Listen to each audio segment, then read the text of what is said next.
By the time you listen to this, it'll probably be months later, but right now it's the second week of November at the time of this recording.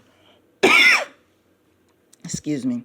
And here in the U.S., they're having what's called the midterm elections for those of you who aren't in the U.S., but you've probably seen it on the news. And what it is that the congressional seats are up for grabs. And for those of you who don't know, we have what's called a bipartisan system where there are two dominant political parties. Right now, there's one dominant political party that is dominant. However, there's another political party that's trying to regain power. And it's a big deal because the economy and, of course, abortion rights are the two issues. That's a big deal. However, the economy is the more dominant issue right now. And the congressional seats are not the only seats that are up for grabs in the individual states. There could be district seats, there could be mayoral seats, there could be law enforcement seats that are up for grabs, and they also might be subjected to bipartisan, restrictions, so it depends.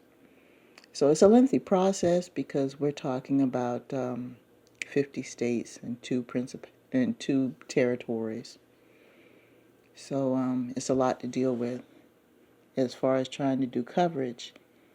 And the reason why I'm saying something about this is because there's a point to this. People have short memories when it comes to things, and I have to make it a point to bring it to light because just 2 short years ago, people were talking about how we need change because they were so disappointed as to what was going on beforehand.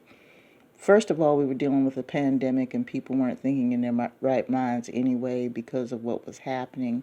This sudden change that happened not only in our country but all over the globe.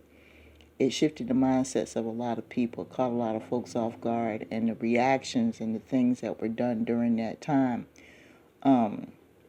There were a lot of rational, irrational decisions, impulsive decisions, good and bad, that were made. So, of course, when it was time for an election, people wanted change regardless. Well, the problems that came along with that is that a lot of promises were made that weren't kept.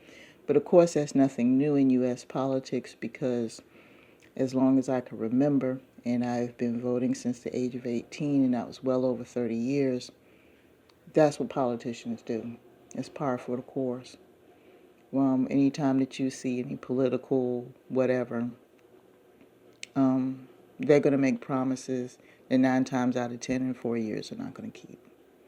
They're just doing that to get the vote. So that's why it's always good for you to do your due diligence and to analyze the candidates, see what their platform is about on your own, do your own research, and don't just depend on words. Well, part of the problem is that when you have a certain party that wants to dominate the House, and I'm referring to the Democratic Party at this time, is part of the problem is not so much the economy, but I think part of the problem now is that there was division among the camps. And I hate to say this because, being a person of color, the civil rights movement was helped greatly by the Democratic Party. There's no doubt about that. You can Google it, you'll see. There were some Republicans that were involved, however, during that time, and I'm talking about the 60s and 70s, during that time, the Democratic Party was partly responsible for the passing of the Civil Rights Act and was a dominant party in regards to helping people of color gain their equality during that time.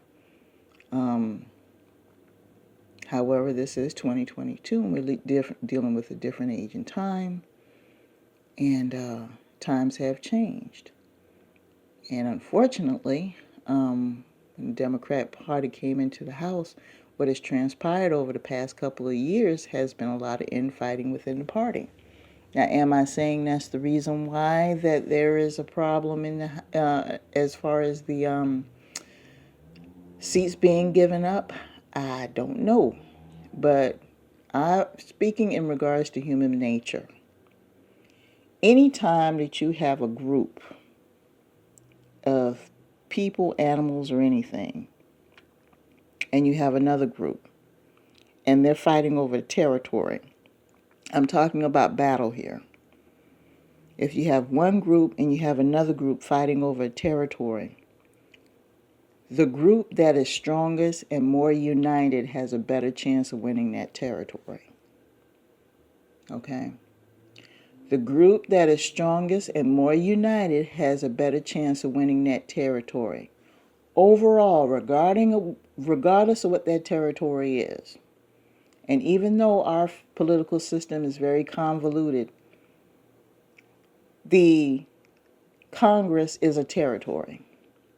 And unfortunately, the Democratic Party has been divided. Now, I want you to take a moment and just look and see how much infighting has been going on amidst the Democratic Party over the past couple of years. Why it's occurred, I don't know. And I think a lot of that has to do with a lot of the publicity. Maybe it was orchestrated that way. I don't know. But it's not a good look. So my question to you is this. If you go into battle, would you rather be with a group that's strong and united, or with a group that's arguing and fighting amongst themselves all the time? Now, am I saying that I would prefer to be with the Republicans? No. I'm not saying that at all. And am I saying that I support the Democrats and I should give them another chance? No, this is not about the Democrat and Republican at all. I'm just using this as an example. When you're dealing with two different groups of anything, animals, people, anything, when you're dealing with two groups, two entities that are fighting over a territory, the group that is more united has a better chance of obtaining that territory. Now, the final numbers haven't come in yet at the time of this recording. The election was held on Tuesday, November 8th, and right now it's the morning of November 9th, so the final numbers haven't come in yet. So we'll find out later on what happened. But I just hope that this serves a lesson. Maybe the Democrats will stay in. And if they do, I hope that they do resolve their issues and stop the infighting. And this serves as a lesson to them to have a more united front. However, if they lose, maybe things will get a little bit better. I don't know. I'm not the one to say. Now, I indicated in a live previously that I was conflicted, but eventually I did file my absentee ballot. I'm not going to indicate, what and who I voted for, because I'm in the state of Virginia. So the people that were on the ballot for the state here is a different state as opposed to the other 40 some odd states. And the parties are different. But and there were different seats that were up for grabs in different departments, so it wouldn't be relevant as to what area that you were in. There were some changes that needed to be made because there were a couple of positions that were actually given up, and the people that were incumbents, people that were actually in positions, they actually didn't even choose to run. So there were a lot of new candidates. So I had to do a lot of research. So, and there wasn't as much conflict going on here as there was in other states in regards to the House of Representatives and the Senate. States like Georgia, Arizona, I think Pennsylvania was one of them as well. I think there was like 3 to 5 states. You guys will see it on the news. But anyway, my point is that if you go into any kind of battle and you're fighting over the territory, you got to make sure you got a united front, because the other guy, you don't know how strong their force is. You got to be strong. You got to be on the same page before you go in to fight for anything. With that being said, I'm going to let you guys go. Peace.